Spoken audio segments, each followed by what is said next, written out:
Hey everybody, welcome back to another video. I hope you guys are all having a wonderful Saturday. Today I want to share with you how I lost $10,000 breeding crested geckos, how it happened to me, why I think it happened, and the lesson to be learned for you going forward. Unfortunately, in the world of breeding reptiles, not everything is always sunshine and rainbows, and I was taught a big lesson over this last year in breeding crested geckos. And so I want to talk a little bit about how it happened to me, and probably a lot of you watching this video if you're a breeder, and how if it didn't happen to you, you can hopefully learn a valuable lesson and not do this going forward in the future. So to understand how it happened, I think we need to go back to 2020 through 2022. If you haven't been around in the crested gecko world for any amount of time, the crested gecko market through those years was super high. Demand was crazy. Geckos were being bought and sold for record prices almost every day, it seemed like. There was a huge renewed interest in some of the older morphs like lily whites and axanthics, which had been out for a little while but were getting really popular again. There was also the discovery of some newer morphs like caps and near the end sables. And so that really brought a lot of excitement into the crested gecko community, which is great. And it also made demand and pricing go through the roof.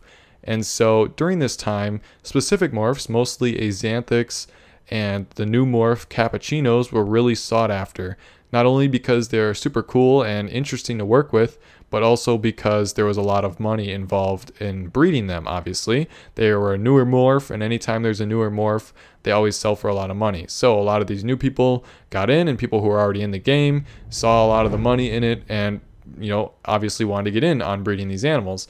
And I'm not saying that I didn't see that either. Obviously I did, and I also wanted to work with axanthics. So how this happened to me is last year, 2022, I purchased a het axanthic and a het axanthic lily white. So those are geckos that are carrying the axanthic gene but not displaying it. And at the time, I paid a fair price for those, and so I'm not, discounting the breeders that I bought them from in any way. I'm just saying that at the time it was good pricing. I don't want to say exactly how much I paid for these geckos because it's sad and it makes me sad, but I'll just tell you that I spent over $10,000 on purchasing these two, and today those geckos are probably worth $3,000 to $4,000 together total. So it's needless to say that if I were to sell them right now, I have lost quite a few $1,000s in just a single year, right? And so this is how I lost a lot of money, but it's not all bad, and I technically haven't lost anything yet. And so we're going to talk about that a little bit later. But what I wanted to share with you is a chart that I made of pricing from last year versus this year and how much it would have cost to buy some of these most popular morphs. And the reason I'm sharing this with you is because I feel like there's probably a good number of you in the audience here who have purchased some of these geckos. So if you haven't thought about this, now's a good time. And I'm also going to share with you why it's not as bad as you might think. And if you didn't purchase any, it's a good lesson to be learned going forward. So also take note of this mentally, so if this ever happens again, you don't fall into this. So just going over some of the most popular morphs, what I did is I went and I looked through what they were selling for on average for an average baby of an average quality from last year, and then I did the same this year. Obviously, there's geckos that sold for a lot more, some that sold for less, etc., etc. But I just looked at kind of the average of what I was seeing and of what I remember and how much they sold for. So axanthics were selling for about $10,000 last year, and now this year you can pick them up for around $2,000. Again, I've seen some for more than $2,000 and some for less, but that's about an 80% loss in 1 year. Axanthic lily whites, which are very beautiful black and white animals, last year were around $20,000. Obviously, there was some that were more than double that, some that were a little bit less. This year, you can pick them up for around $6,000. That's a 70% loss.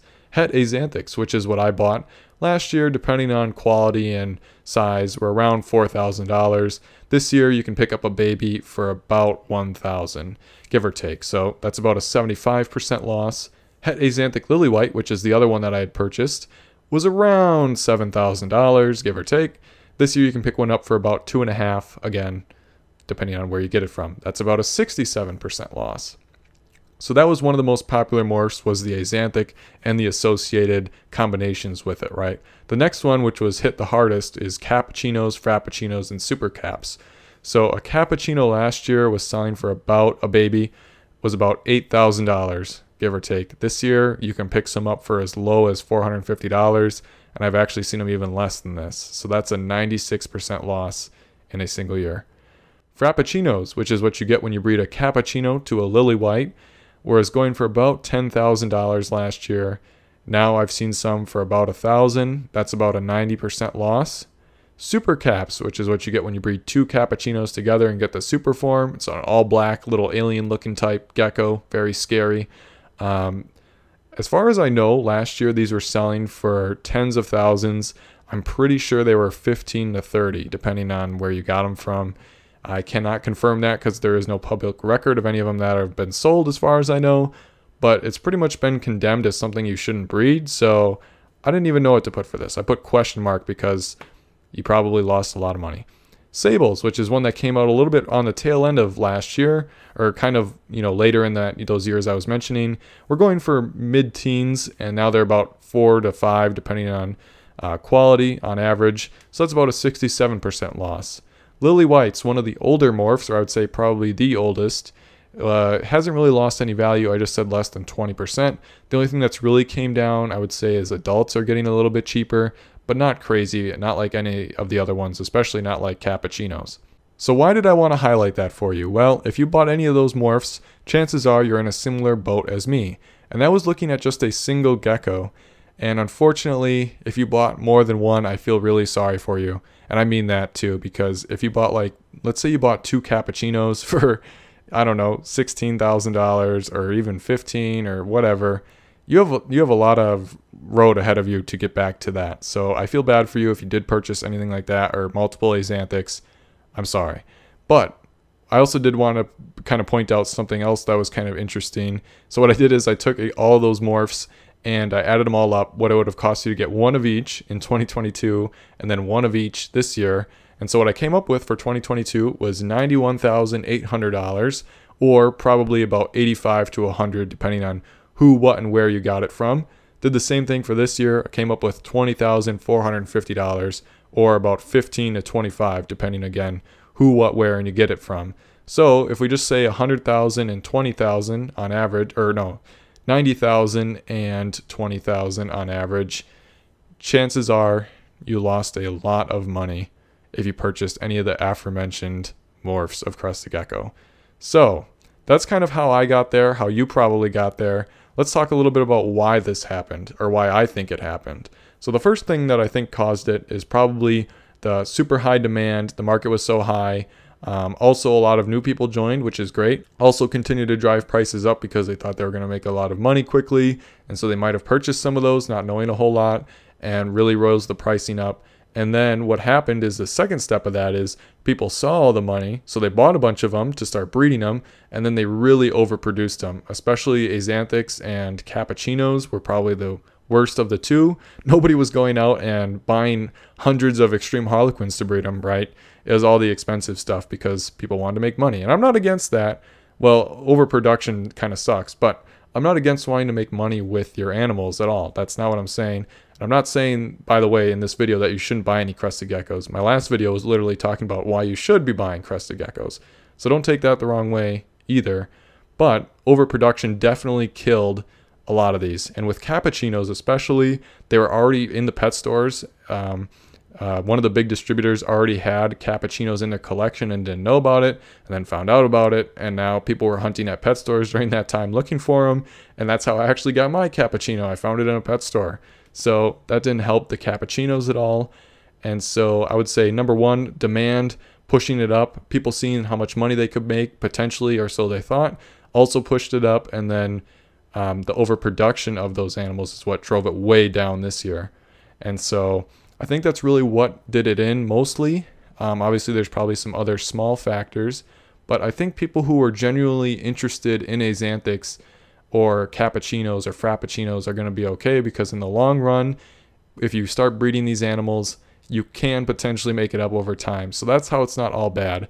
The good news is, like I said, that unless you sold the animals, so like let's say you bought one for 10 and you sold it for 2 this year, then you realized an $8,000 loss. But if you didn't sell it and you can breed it, you can probably make some of the money back. Unfortunately, depending on how many you bought and what you paid for it, it's going to take a long time. Like if you bought a cap for 10 or you bought 2 of them for 20, you have a long road ahead of you selling $500 caps, unfortunately. Axanthics are probably not as bad off. But just like I said, it's going to be a long road ahead. It's not all bad. And if you want to work with the projects, then I guess really it's not that bad at all, because you'll still have the animals. Even though you probably paid a lot more than you wanted to for them, at least you get to work with the project. And so that's kind of how we all got into this situation. I'm sure if you purchased any of these animals, you know exactly what I'm talking about. So I think the overall lesson to be learned here is just that we should be more careful if we see a lot of people rushing into a project, especially if there's a lot of money involved. I think with that mindset, we could save ourselves from probably a lot of financial loss. And if we just have a little bit of patience, we could still get into the same project we wanted to work with initially and save ourselves a bunch of money. And don't take this video as me saying you shouldn't buy any new Crested Gecko morphs and you shouldn't buy any Crested Geckos. My whole last video was talking about why now is a great time to buy Crested Geckos. And so with that being said, let me know down below in the comments, did you buy any of the morphs I talked about in this video? Did you lose yourself a bunch of money potentially? Do you wish you would have just waited a year and held off and got into them this year? Let me know down below in the comments. I'm just curious. Like I said, I had seen this on Instagram and it gave me the thought to make this video because I was experiencing something similar. With that being said, I hope to see you guys in my next video.